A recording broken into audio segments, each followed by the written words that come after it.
video. It's a video I've actually done before, still on the channel. I probably won't delete it, but I get so many inquiries for this, and like, people just think buying a house is show me houses. That is literally the smallest part of buying a house. And I get so many people that are like, oh, you can't just like show me a house. No, I actually can't. As a person that's kind of busy, if I was to show everybody houses who just wanted to see houses for fun, because they think that's what the buying process is, I would literally never get paid. So I kind of just want to come on here, and I'm not going to say give a brief overview. I'm kind of going to go into detail off the top of my noodle about the buying process. So I hope you guys are ready. For one, the buying process doesn't even start with the realtor. Please stop asking me, can you buy a house for me? Can I show you houses? And you've never talked to a lender, don't even know your credit score, don't have no earnest money. You know, it's buying a house starts with the lender. Please find you a good lender. I can recommend you a lender, but I can't just show you a house. So find a really good lender, get pre-approved. That is literally the first step. I cannot show you a house without having a number that to work with. Like, I need to know what we're approved for. I can't just be out here showing $500,000 houses and you're approved for 150. That's just a waste of everybody's time, gas, you know, because showing houses, you'll drive all across town twice in a whole day. You're like, wow, that went on my gas. Anyways, that's neither here nor there. But yeah, so get you a good lender, talk to a lender, get pre-approved, know what your closing costs are gonna look like, you know what the monthly payment, interest, taxes, and insurance, know those things right there. And that's why I'm a really good realtor. If I know what you're approved for and I know your interest rate and you could find the taxes of every house on the county assessor's website. You can usually take the tax price and match it to be like the insurance price just for a guesstimation, but they're usually pretty close to being the same. And you can literally find your interest, payments, taxes, and yeah, definitely get a good realtor that knows how to work those numbers. Because if you have like a certain amount that you're trying to pay monthly, I can tell you what that looks like on every house. That's what a good realtor can do. I'm not going to show you houses where you're like, oh, this payment with the insurance and the taxes is going to be too much for me. I want every house that I show to be financially responsible and a financially smart investment. So if you do ever go to sell, you can definitely get some money back. You know, for the longest time, you're mainly paying interest, for those that don't know. So yeah, anyways, moving on.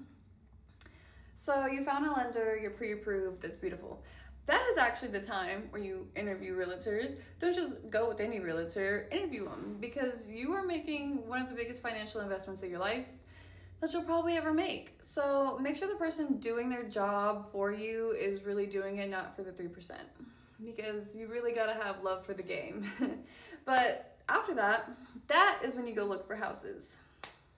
Look at as many houses as you can, but I'm gonna tell you, do it kind of quickly, especially if you're like down payment ready, earnest money ready, and inspection ready. You have to be those things, because buying a house is a tricky process. You can look at houses for 6 months, but things go very quickly, especially if they're nice. So it can be kind of emotionally taxing. If you look at a lot of beautiful houses and you fall in love with everyone and then they get snatched off the market, that could be emotionally taxing, especially for women, I see. So make sure that you are earnest money ready. Earnest money is going to show that you have equitable interest in the property. It usually is about $500. You can do more, you could do less. But as soon as you make an offer on a property that you like, you have to be earnest money ready within 3 days. And honestly, if you don't already have the earnest money, just stop, because the real estate transaction process moves in about 30 days, so you will be closing in about 30 days. And I always recommend at least a 10% down payment of your purchase price. So whatever you're approved for, 10% of that. But the more money you put down, the better it is for you in the long run. But you know, if you can only do 10%, that's okay. Even if you're off FHA and you're doing the 3.5%, it's just going to make your monthly payment cheaper. That's all. And I really recommend that as much as you can. So you like the house, we put our offer on it, earnest money sent. The next thing is inspections immediately. Usually we're gonna do it in the contract, you can do 7 days. 7 days is a little stressful. I recommend 14, just in case you get your first general inspection and it comes back, you need a sewer scope. I always recommend a sewer scope, but things come back and now we need to get HVAC technician out there. Now we need to get a plumber out there. Now we need to get a roofer on top of the roof. I recommend having at least 1,000. 1,000 maybe too much. Okay, I recommend about, I would say $500 to $750 just for inspections alone. Only if the house has a lot of issues. You're gonna need to get a lot of people out there. But your general inspection, usually $250, a sewer scope about $100, termite inspection $95. Those are the basic 3 that you should definitely start with, just to see what underlying issues the house may have. Now, the crazy thing is, if the house has too many issues, you're gonna want to pull out of the deal, because realistically the seller is not going to fix everything. I just had it happen. And you can get the release of earnest money, so you can get your $500 back. They can fight it and try and keep it, but I rarely see it happen. But what that means is the next house we go to make an offer on, you have to send the earnest money and we have to go back through those same 3 inspections, So that's why I recommend having extra inspection money, because just because you like the house and you put an offer on one house does not mean that that is the house. Unless it's maybe like a new build. Even new builds can still have a little bit of issues, but it's not going to come back like, water heater, HVAC, new roof, plumbing issues, because in the older houses you definitely see that a lot, and the seller is not fixing all that. They really don't want to drop the price, and they're not going to give you a credit for it. So I don't really recommend houses over the age of really 1970 if you're a normal buyer, 1950 the latest, but definitely be prepared for some issues. So we have made it through the inspection period. Next is the TRR, treatment, repair, and I can't tell you what the other R stands for. I really don't know.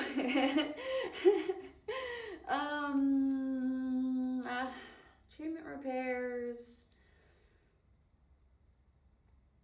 and I don't know. I really can't tell you. I don't know why. I can't remember what the second R stands for. Maybe repairs is the second R. I don't really know. But I know what it does. Most of the time it's about 7 days on the negotiations, where we take our inspection report, we have a conversation. What's important to you? For me, what's important to me as a realtor, I want all your major functions good. Roof to foundation, to your plumbing, to the HVAC, to the water heater. Those are the most expensive things. Now, granted, it's pretty rare that you get all of those in working order. That's why you're probably gonna have to get other people out there to look at things to really assess the damage. But I would say, importantly, you definitely need the water heater. The water heater is definitely on the lowest end of all those issues. Definitely need good working plumbing. Foundation is one of those things that can be optional, and I say optional because 9 times out of 10 the house is not going to collapse on you the day you buy it. And that's one of those things, as long as it doesn't need too many piers, you don't need a slab injection, I think you're okay.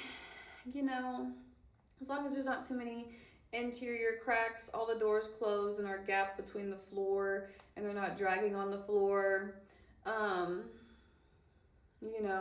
There's not separation in the corners of rooms, then I think it's pretty good. If the outside foundationally, especially brick veneer, if you don't see too many cracks, and it's decent. I would say it gets concerning when you see a lot of major cracks, especially outside. and you see shifting happening inside internally. Maybe one day I'll show you guys what that looks like. But yeah, that's something you definitely have to pay attention to with foundation. I believe the whole HVAC system is important because that's about, you get a good one, $8,500. So I would like that to be no less. I say 10 years on that because they really have a lifespan of about 25. Like I said, if you get a good one, I mean, most of them are good, but, and roof. A roof is one of those things. I'll take an older roof for a newer HVAC and good plumbing and good foundation because I don't think it's gonna blow off. I've never seen a roof blow off unless there was a tornado. So that's one of those things. Definitely expensive, about $6 a square foot. If you have a steep roof, I think it's about $8 a square foot. So it's definitely expensive to replace, but you could save up the money. Maybe.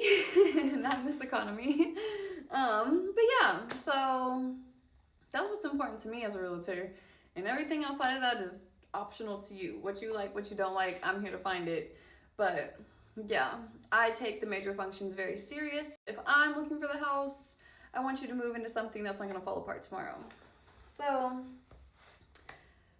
we sat down, we negotiated what you're willing to take and what you're not willing to take in a house. One thing I will always negotiate though is GFCI plugins. After I learned the importance of those, I'm like, yeah, go ahead and get your professional licensed electrician in here, please. Anyways, moving on. We negotiated the TRR. They tell us what they're going to do. They tell us what they're not going to do. And that's when we pretty much decide, like, are we going to move forward with this? Or are we going to take ourselves somewhere else? By this time, we're probably about 2 weeks into the process, maybe 2.5.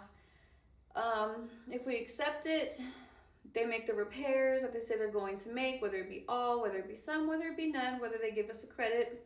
And after the repairs are made and it's, I'm not going to say re-inspected, but I'm definitely going to do a walkthrough and make sure everything came out the way it was supposed to come out. And I'm like, okay, this is it. Then we're pretty much set to close. At that point, there's more work on your lender side with all the underwriting and making sure the funding is there. And then we hit the closing table. So I hope this video made sense.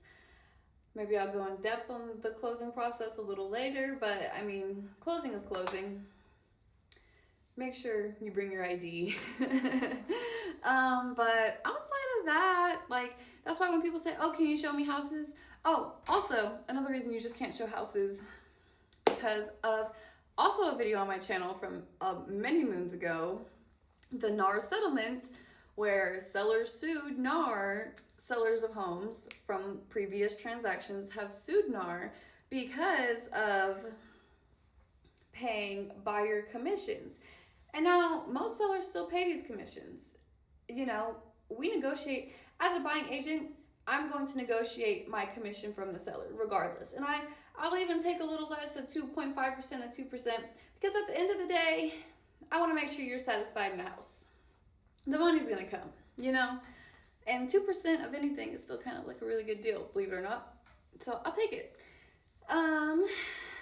What else? So yeah, you pretty much have to be in a buyer broker agreement, which states my commission, states if the seller's not going to pay it in full, you must cough up the rest if I so choose. But I will usually take what the seller offers unless it's none, and then we might have to go somewhere else. Unless you really like the house and you want to pay the 3%, but I'm not going to work for free. So yeah, I don't want to just get in buyer broker agreements with people who are not pre-approved because that is a binding contract. I have duties and responsibilities to you and you don't even know what you can afford. That's not fair to me. So literally when I was editing that video, I realized I just abruptly stopped and gave no outro, no nothing. But one thing I did forget to mention is appraisals. So one of the last things that really makes everything fall together is the appraisal process.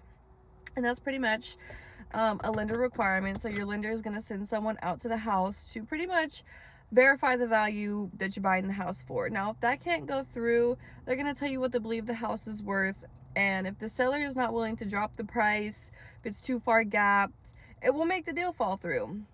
So yeah, as long as your appraisals go through, you know, that's really one of the last things. In the process, it's good to get the appraisal back early so you know you're not wasting your time. I recently just had a deal where we did not get the appraisal back until 2 days before closing, and it literally, I was on the seller side. It did not meet value. It was like $35,000 gapped, and the deal fell through. Which I hate that for the buyers, because like imagine you're about to have a house that you really love and they were gonna put a bathroom in it and everything, and it didn't meet value. A 35,000 difference, and obviously we couldn't drop it that low. But yeah, so that is the buying process. I appreciate everybody that watched this video. You know, feel free to like, share, comment, subscribe, give me some feedback. And yeah, if you're looking to buy or sell real estate in Oklahoma, if you have questions, feel free to reach out. I am always here. But yeah, I'm very knowledgeable. Reach out to your girl. Whether it be like investments, land. If you have land and you want to sell it to me. Let me buy it. Let me bring you a buyer. Let me bring you somebody, because the land is going crazy. But yeah, anyways, that's a different time. That's a different topic. Anyways, I hope everyone has a good day. I'll see y'all in my next video.